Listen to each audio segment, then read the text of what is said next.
Okay, well, I'm delighted to tell you that I have Dr Nnenna Osuji with me, who is the Chief Executive Officer of North Middlesex Hospital. Hi, Nnenna. Hello, John. Lovely to be here. Thank you for hosting us. Well, thank you very much for taking the time to do it. I know you're a very, very busy lady. Can you first of all, I should congratulate you because it's a recent appointment. But can you just tell me what you did before briefly and how you got to run the hospital? So it doesn't feel so recent anymore. I've been here for almost 5 months. It feels very much like home. Good. And then in part that's because this is a North Mid family. Before coming here, prior to July, I was in southwest London at Croydon University Hospital or Croydon Health Services NHS Trust, where I was the medical director and deputy chief exec. I've had a long history as a clinician. I remain a consultant hematologist and moved from that post into the associate and then deputy medical director, deputy chief exec, and here I am. And haematology, if you'll correct me, is to do with blood? It is very much to do with blood, all aspects of blood. So Good. We deal with red cells, white cells, clotting, lymphomas, leukemias, all sorts. Hematology, yeah. Hematology, yes, indeed. Okay. So I understand you had some very happy times at Croydon and Southwest. I did. I absolutely did. I mean, I think it grew me. In many ways, Croydon is similar to our local communities here at Enfield and in Haringey in terms of high deprivation, in terms of really willing and resilient staff, and in terms of the opportunity to make a difference. There's a lot to be said for the importance of place and the fact that we were an anchor organisation, as is North Middlesex, so a really important landmark in function and belonging within the borough. And of course we're celebrating the centenary of North Middlesex. Can you just give us a little bit? I meant to ask you, I'm jumping ahead. I meant to ask you how you managed to become CEO. So what was my journey to CEO? I think from a leadership position, I was also on the NHS Leadership Academy Aspiring Chief Executive course, so that really gave me a good platform to move on into the Chief Exec position. But to be honest, it wasn't just about the Chief Exec position, it was about being Chief Exec at North Mid.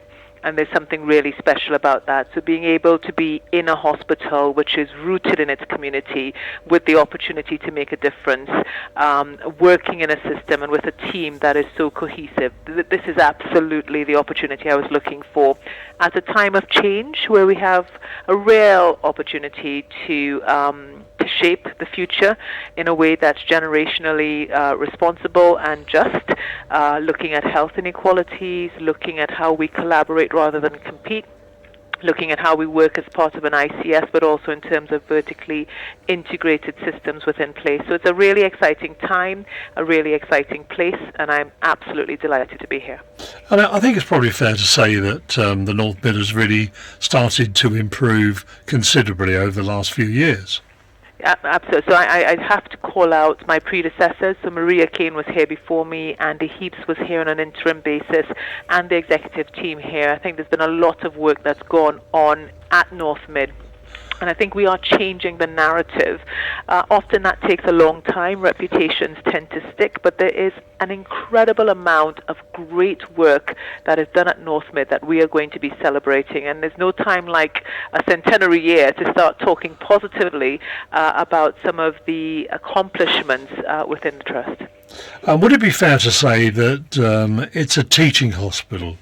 It is. We have a wide range of students, medical students, postgraduate and undergraduate, nursing students, therapists, the whole range of opportunity for teaching, for learning and development.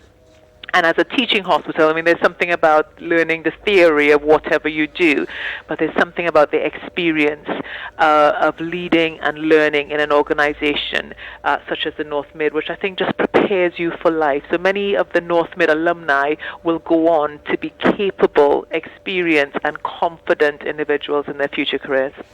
Yes, I've noticed. I have had some contact through the years via the radio with the North Mid, and I've been conscious of the fact that it's an up-and-coming teaching hospital. So can you give us just a little bit of the history of the hospital? So this is 100 years of being known as the North Middlesex Hospital as of this year. But prior to that, the hospital's first site was established in 1842. Wow. And that was a union workhouse built to serve local residents in Edmonton, Enfield, and Hornsey. And then in 1909, a number of the hospital's buildings were actually built on the present site. And a year later, I believe the Edmonton Infirmary was created. So that was under, I need to special mention, Dr. Spencer, first medical officer, and the first matron, Annie Dalbigan. And at that time, it consisted of 12 wards with 28 beds and 2 ambulances. In 1921, the name North Middlesex Hospital was established, and it expanded further, obviously, at the birth of the NHS in 1948. So in my office, which is a beautiful office, I still have a plaque which is North Middlesex Hospital, opened 12th July, that actually just bears testimony to how long it's been a local hospital for local people. There certainly is very much that. And we are working on the Centenary, the 100 years, Yes. Which is why we're doing these special programs on Saturday, and hopefully mentioning a few members of your staff at the same time. But I understand that recently the hospital has been quite successful, winning a few awards here and there. Oh, quite a few. So we had the Parliamentary Award for our neonatal team, and that was in the midst of COVID. They were able to use IT to help connect parents and families at a time when they couldn't be physically on site. Hugely important role. And can I ask you, sorry to interrupt, can I ask you why it's called the Parliamentary Award? I have no idea. It is a parliamentary award that they won, so I think it speaks to the nature of the award itself. Absolutely. We also had Nursing Time Awards recently. We had 3 finalists in the Nursing Time Awards.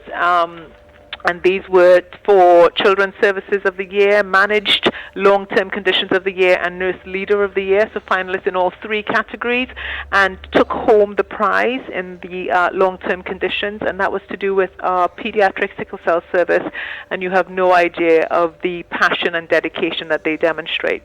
And then from a myeloma point of view, we've also been given the myeloma, recognizing the dedication of our team.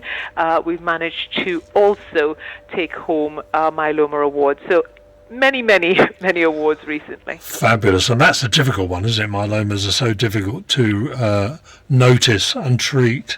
So that must be very important to you. I know that's your area. Do you find time actually to be a consultant as well as a CEO? So I think the roles are complementary. The bulk of my time, virtually every hour, is dedicated to being the chief exec at North Mid, but I still manage to do a bit of clinical practice, and I think that helps to keep me grounded. Right. But you manage to fit it into your day, which can't be easy. No, it's important, I think, and therefore something that we continue to support. Uh-huh. And what sort of, I mean, we know everyone's been affected by COVID. Certainly our hospital radio station has been affected because we started off, when it was first starting, doing the programmes from home. We've managed to get back into the studio now, but it must have had a major effect on the hospital. It did, and remember that this is a hospital. We employ 3,500 plus staff, and most of our staff come from our local area. So the impact on our local residents and on our staff was significant in terms of just the diagnosis of COVID, the consequences of COVID, and where you survived it, the long-term sequelae of COVID. In addition to that, from a healthcare provision point of view, our amazing staff just pulled everything together. They were resourceful, they were resilient, they were dedicated and committed. We had to create new spaces to provide care, mainly for COVID patients, but not forgetting patients who didn't have COVID. And I think the intensity of that work was huge. So in the first peak, we had over 250 inpatients, and in the second peak, 300 inpatients with COVID at any one time. And a lot of those had respiratory requirements, who needed support and or oxygen to help them with their breathing. It's a huge testimony to our staff, who were able to provide good care for all our patients and to give extra hours, extra time to doing so. Obviously, having to wear protective equipment all the while they were delivering care. So huge impact for us. And we know moving forward that one of the elements is vaccination. And whilst we have one of the most improved vaccination uptake rates as a trust, there's still a gap and there's still more to do. So 92% of our staff have had their first dose of COVID, 85 the second, and we need to move that second figure further forward and indeed to encourage the booster, because we know that creates a vicious cycle of risk, and the opportunity for protection is there for us to grab. So we're still having conversations to encourage those vaccinations. And we seem to have managed to do this without using that facility at Excel, because most people we didn't need to, though, because the wonderful staff of the hospital managed to cope without it. So I think people did an amazing job all across the country. And my mom always brought me up, you prepare for the worst and hope for the best. And I think that's what they did. So we had the facility should we have needed it. And also many staff volunteered to work in that facility. The way the system came together in region, North Central London, Southwest London, and as London was incredible.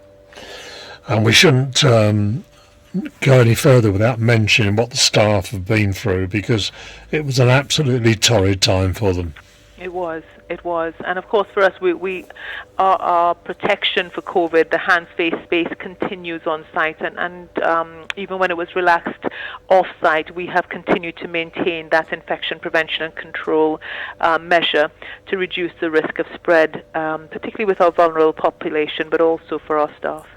I find it fascinating that we're not going to get into politics, but I find it fascinating that we didn't continue with the face mask. It just seemed to be the right thing to do when you're on the tube or whatever public transport buses. It just seemed the right thing to do, and I was a bit surprised that we didn't continue with it. So I'm going to go with your answer. I'm not going to get into politics. I think we're very wise there. This new strain that seems to have reared its ugly head, what sort of effect is that having? So I think we're just beginning to know more and more about Omicron, and just learning about what this strain entails. We haven't yet seen increased numbers of admissions, and our understanding from colleagues in countries where this has reared its head has been less about hospitalization and more about community prevalence. Of course, we have dealt with previous strains before, and so as a country we have learned and adapted, and we will continue to do so. But what it means for people is around vigilance, around infection prevention and control. It's also around how we manage time off and travel. And it's also around potential staff absences, particularly where family members may be positive. So those are some of the ramifications. But in terms of new strains, obviously we have seen new strains in the past. We have managed new strains in the past. I do think there is something about that sort of longer term resilience in all of our staff in managing, one thing after the other, and so the commitment has to be from leaders like myself to help support and buoy our staff through winter, through the future, whilst we continue to provide for people in the community who need care. We've just been involved in an appeal called Breaking Point, which I'm sure you're aware of, which is through the NHS charity Royal Free, to raise money for the people that I I can't accentuate it enough what the staff have been through. But having said that, you appear, and I'm generally speaking with the hospitals now, dealing with it much better than when it first started. I think we've learned. I think we've adapted. I think we're rehearsed. And I think when it first started, it was still brand new. We were literally learning about the condition itself, even as we were caring for the condition. So I think we're in a different context. I think we're faster at doing things than we were at the beginning. I think we have the vaccination program, which is hugely successful, I have to say, and incredible in that success, having been rolled out so quickly and so comprehensively. And I think there is also the way we approach the condition itself. So we've built facilities which will see us through not just COVID but longer term. We've had, the oxygen supplies have been rendered more resilient. We've had the ability to work with colleagues in the network, so we support each other, mutual aid. All of those things. I think although it's been a horrific time, there are also beautiful shoots of collaboration that have been born through this time. And it's definitely true that you're not having so many people in the actual wards, because thankfully of the injections have helped so much, haven't they? Yes, they have. I mean, we've got between 30 and 40 inpatients at any one time, but I would say that managing to test everyone and to ensure that you have isolation, etc., still consumes a lot of operational time. And the people that are in hospital, it would appear, if the news is to be believed, and I'm never quite sure that it should be, that a large percentage are not vaccinated. So we know the vaccine is effective, and what that means is that it will reduce the risk of getting COVID, and if you get COVID, reduces the risk of you having it with severity that requires hospitalization or ITU stay. So it's not an absolute. So we do still see some patients who've been vaccinated admitted, but the larger proportion of people admitted are unvaccinated. So it just strengthens the message around having the COVID vaccine.